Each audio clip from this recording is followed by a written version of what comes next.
I don't think I've achieved balance.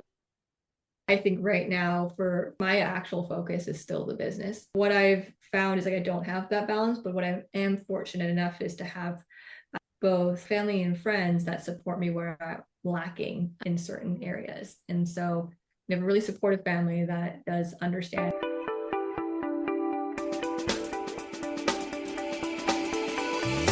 Buckle up for a new episode of the S.H.E podcast, the show where we have real and raw conversations to inspire and empower you to be seen and heard so you can create balance and everything you want in your life and business. I'm your host, S.H.E, and I'm excited to walk alongside of you on this journey of being seen, heard, and empowered.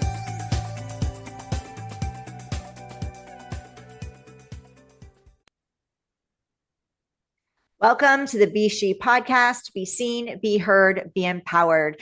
And I have an amazing guest with me today. I'm so excited to be chatting with her. I actually had her on the other podcast, the Business Growth Spotlight. So we just wrapped that one up, and full transparency, we're going back to back. So this is a fun day for me. We're recording on a Friday. So happy Friday, y'all. I don't know when this is dropping, but it's Friday here now. So we're going to celebrate that. But I want to introduce you to my guest because she's pretty amazing. She's pretty much of a rock star. So I'm thrilled to be having her on here today, sharing her background, her journey, and her wisdom with you. So welcome, Kathleen Chan, to the S.H.E podcast. So happy to have you here. Thanks for having me. Excited to be here. Kathleen, before we kick this amazing interview off, I'm going to just give everybody a little background about you, and then we will dive in. So Kathleen Chan is the founder and CEO of Calico, a sourcing co-pilot for consumer brands that streamlines the most complex and fragmented parts of production, using AI to help teams generate manufacturable design concepts, compare regional factory pricing, source the right partners, manage costs, and move from concept to production faster. She's a 3-time founder with deep experience in fashion and retail. Kathleen previously built and scaled DTC brands in the jewelry and apparel space, where she oversaw everything from design to sourcing to go-to-market strategy. Her frustration navigating global production across time zones, spreadsheets, and unreliable partners became the spark for Calico, which is now used by leading brands to bring speed and resilience to their supply chains. She began her career at Microsoft and was named one of Sourcing Journal's 2025 Female Founders to Watch. I told y'all that she's amazing. So I'm thrilled to have her here with me today. So Kathleen, you've been a multiple time founder of companies. So this is not your first rodeo. How you got to where you are now. Is this something that is a journey and it navigated through some ups and downs that you went through? Or is this a passion that you've had from childhood that you're like, I want to be in this space? I think a bit of both. I don't think you do this 3 times without some level of deep desire to be doing that. But I think there's definitely this thread that of commonality that is woven through my past, in a sense where I was always very uniquely interested in how things get made and the efficiencies, or rather inefficiencies, behind them. As the front row seat in building on the brands that I did. And then along the way, I figured that the best thing to do is not to keep doing it for a 3rd time, but really solve the problem that I was most excited about. And that was how kind of Calico was born. But I would say that it's a little bit of both. I don't think it was more one than the other. Yeah. So can you share with that you've done this 3 times, right? And you've also had your solopreneur now, your solo founder. You were not a solo founder before. So what were there any fears or anything that you had to move through, mindset shifts to navigate this next journey of pivoting a little for the 3rd time? Yeah. So I think with doing any type of level of business, there's always a level of risk appetite you need to have. Yeah. As I never really considered that. I had done the previous business with some partners along the way, and this one, while I am a solo founder, I have a great team around me. That jump never felt too scary for me, but I can see how that could be daunting for some folks. I know for me, I think what was really impactful along the way, both in my first, second, and now my 3rd business, is doing this with the right people around the table, and really ensuring that the folks around the table are the right fit, not only for you as the founder, but right fit for the business, the scale, the size, and the vision of where you want to take it. And so naturally, kind of starting Calico solo wasn't ever really a scary consideration for me. It was just kind of a natural next step. So didn't really think too hard on that one, but in retrospect now, I think I just gravitated towards building this with the right people. And so the team today is fantastic. So even though I am a solo founder, oftentimes I don't feel it. Yeah, we can't do this alone. And I think as women in general, we have a tendency to lone wolf it. So, hi, my name is Heidi. I'm a recovering lone wolfer. That was one of the things, and perfectionist. That's one of the things that I was one of my challenges growing a business. I'm like, I can do this on my own. And you can't. You really shared the importance of building team around you. And I think that's important in every aspect of our lives, not just in business, but also in our personal life. So I remember when I was starting my business, you get to be really intentional and protective of who you tell your vision and your goals to.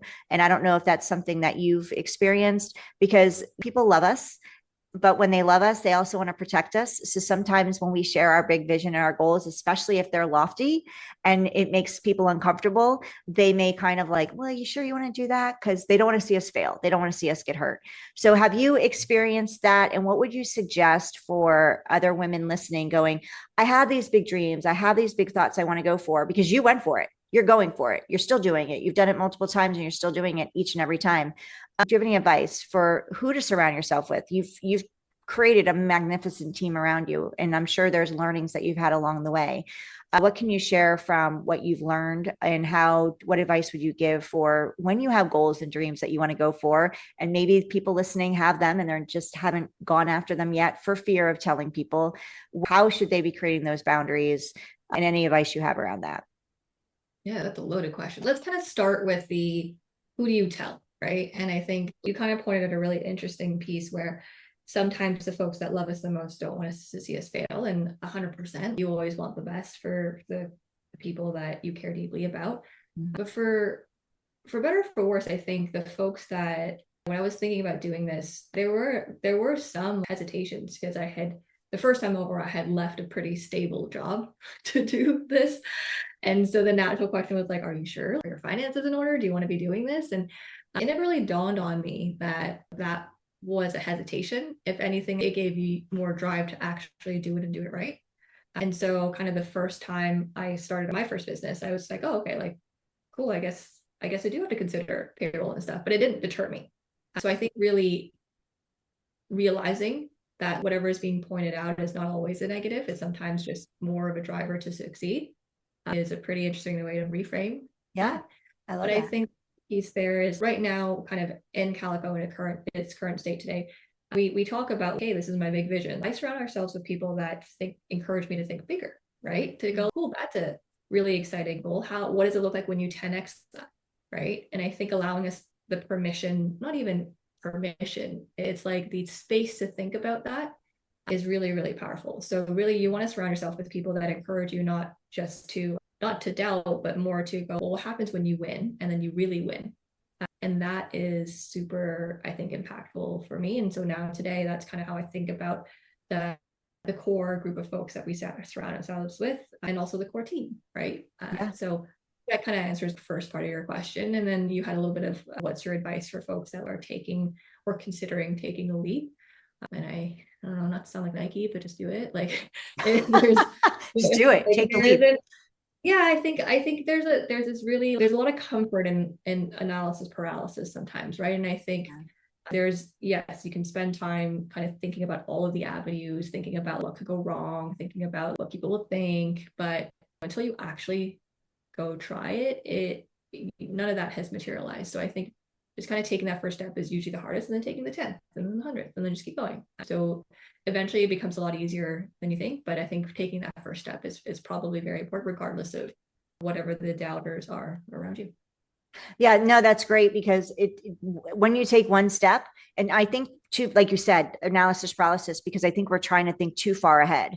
And there's comparisonitis too, where we're comparing ourselves to others in our same space. And I did that at the beginning. And wait a minute, they've been doing this for 5-6 years. I'm just getting started. So comparing myself to them is kind of ridiculous, but at the same time, we still do it. And what you said was so right. You just got to take that first step, because every step you take, whether it's a right step or a wrong step, and there is no wrong step, step. It's a learning step. Will get you to the next step. And it will give you options and choices. And every choice you make leads to another choice. And whether it's the right choice or the wrong choice, and again, I don't believe there's any wrong. It's just a matter of, okay, that didn't work. Fantastic. Now I know I don't want to keep doing that. Let's tweak that and try this.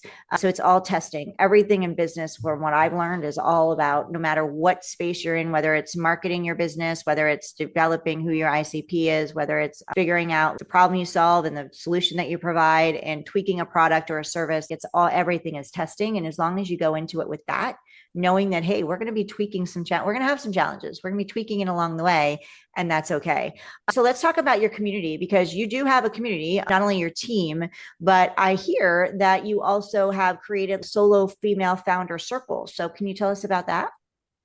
Yeah, that was not an intentional thing along the way. I think when you do this, you naturally meet other founders that are kind of in the same stage, earlier, later, and you band together down the journey of what it means to build a business. And it's not just solo female founders, it's actually just founders in general. I think as you grow a business, especially on the venture path, there are definite things where you need a benchmark or a status check just to be like, am I crazy or is this crazy? And so that naturally along the way kind of picked up a core group of friends that I can go to with the stupid questions, or I can go to with a gut check of things, and really just kind of trust that the answer coming out is the honest one.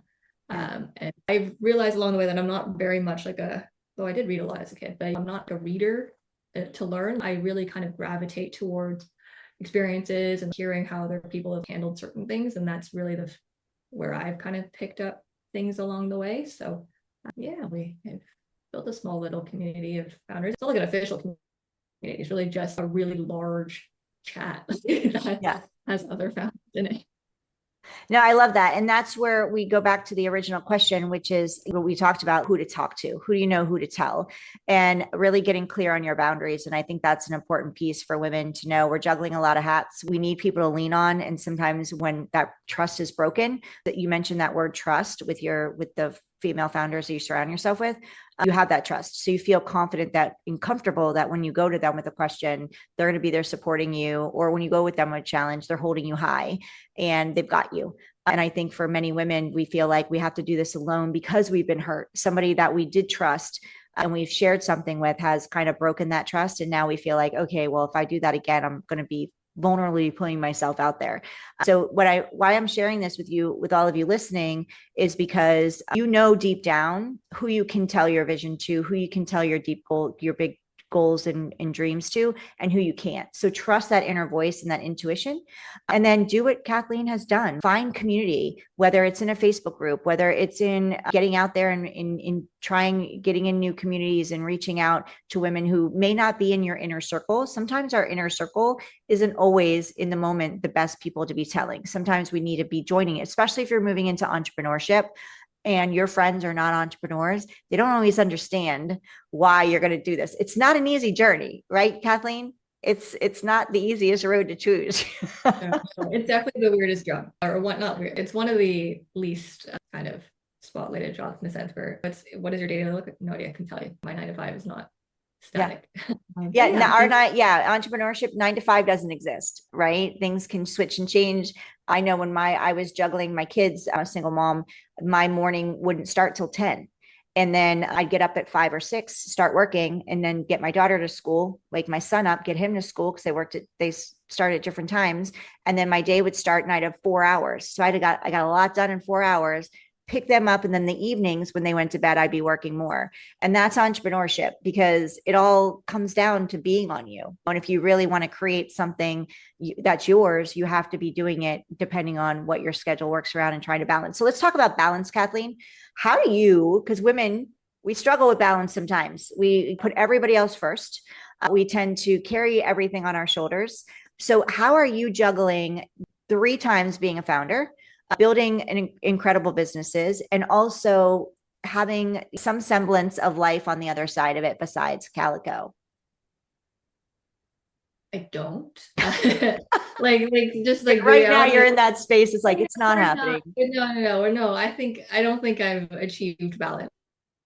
I think right now for my actual focus is still the business in many cases. And I don't know, there's a fun like Venn diagram where do you want work, sleep, friends, and you got to pick two of the three. Yeah. And it's a joke, but what I've found is like I don't have that balance, but what I am fortunate enough is to have both family and friends that support me where I'm lacking in certain areas. And so I have a really supportive family that does understand where I'm not 100% present Yeah. at 5 p.m. on a work day. There's a specific reason for it, or friends that like really kind of rally and support when I'm lacking in a certain area in terms of effort or time. And I think it's really challenging to find balance, and I'm still trying to figure that piece out. But I do think that having the right people close to you that understand what you're going through and is supportive of that makes it a ton easier.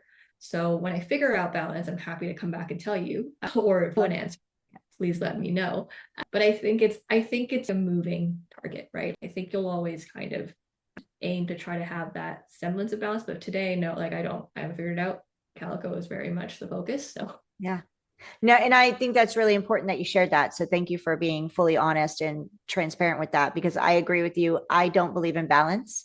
I'm a single, like I said, single mom, juggling a business growth, building a business, and then also juggling kids is, and my why that I started the business was because I wanted to be home with them. So I got that. I'm home with them. But it also at times can feel like my business gets 90% of the focus instead of them. So, and I try to balance that out, and I called it something and I don't remember what it is, but I kind of threw balance out the window because I believe that sometimes you're going to need to focus on the business more, especially when you're starting. If you're launching, it's going to take a lot to get that business off the ground. Unfortunately, most businesses fail within 5 years, and that's the number I don't like. But you do need to focus on the business when you're starting, and even as you're growing. That being said, you get to create some form of how does it look like? There's times where my kids are going to need me more, and the business needs. I need to shut that door and go. Listen, I need to focus on this right now, and vice versa. So no, I agree with you. I don't know what balance looks like either.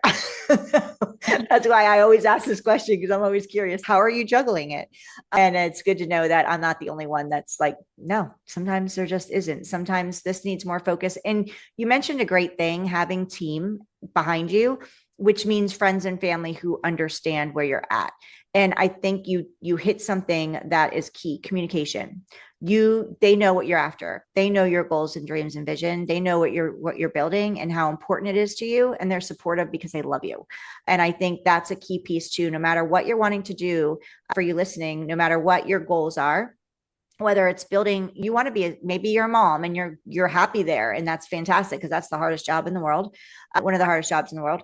But if you're happy there, building those relationships and making sure that everybody is getting what they need and you're getting your self-care, which is super important, then that's awesome. If you're wanting to take a leap into a business, or you're already in business, you're an entrepreneur and you're wanting to grow, what that looks like to make sure in allowing people to know, hey, listen, I might not always be available. I've told my kids, listen, I might be at 7 o'clock, might have a Zoom call. I got a Zoom call. Mom's going to be in the office, but once that's over, then we will sit down and chat or watch TV, do homework, whatever that looks like. So I think communication is key. And it sounds like you have a lot of that to have the amazing support that you have behind you. yeah, no, I think it's you need to communicate that. Yeah. Awesome. Yeah, that's So a question for you is, Kathleen, first share with us how people can connect with you. Let's go there. How can they learn more about Calico? How can they learn more about you? If women are like, which they should be, you're listening, you want to connect with this woman because she is pretty amazing. So how can they reach out to you? You can find Calico at calicoai.com, or you can find me on LinkedIn. I'm sure pretty searchable. So Yeah. my name in there. Perfect. And we're going to have all the Kathleen's information and links in the show notes. So you can go grab that there, but make sure you connect with her. She's making it happen. She's doing the things, and she's done this 3 times. So she knows what she's doing. So if anybody's going after it, it's her. So if you have a dream or vision that you're wanting to go after and you're feeling stuck, I'm sure she'd love to hear from you.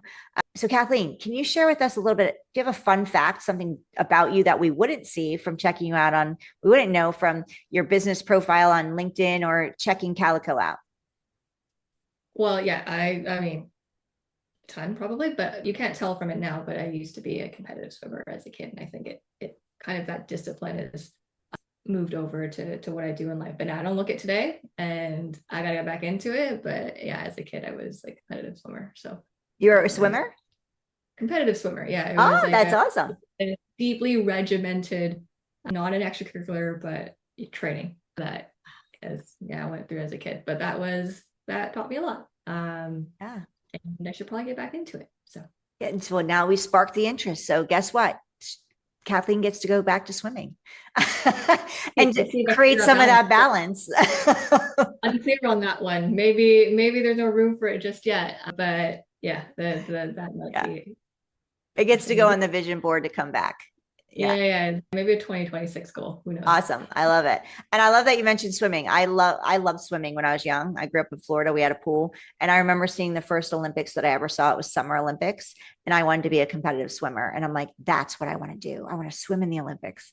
And I never did it. But So hard. It's yeah. it's it's so hard. It requires so much discipline and focus. And I did it from the ages of 5 to 10, and Wow. it was interesting, but yeah, it is a very challenging sport for sure. It's very solitary. Yeah. Well, maybe this time when you go back to it, we can add some fun in there. So it's not, Potentially, yeah, again, still just hoping to like get that balance sorted out before we add that back in. yeah, So for sure. So one last question for you before we wrap up, Kathleen. If you could have lunch with anyone, whether they're deceased or alive, who would it be and why? very good question. I would assume a thoughtful answer would be some sort of public figure, but I think for me, I'd be really interested in just understanding. I think I come from a really good line of powerful women in a sense where they were just very strong in their own ways. So my grandmother, I think it'd be nice. Like it'd be nice to grab some time with her and hang out if I could have that magic wand. Yeah, the magic one. Yeah. I have to say my answer would probably be the same. My grandmother, she's the funniest person I know. And you're the second person that said that. Most people will say famous people, but I've had two people say my grandmother because and that means a lot because that means that you had a really powerful woman in your life who, yeah, if we could have one more hour with them, right? Yeah, I'd hang out. I'd take that time and time again. I think that's it. Fortunate enough to have great relationships with the great women in my family, and so would very much use that opportunity to do that. Oh, I love that so much. Thank you for sharing that. And thank you for listening to us today on the S.H.E podcast. Before we wrap up, Kathleen, is there anything that you want to share that I didn't ask you, we didn't talk about? No, you did a great job. Oh, well, thank you. It's been a pleasure having you. Thank you for taking time twice today with me to be here on the podcast. And for those of you listening, go connect with Kathleen. Like I said, she's a powerhouse. She's amazing. Go check out calicoai.com.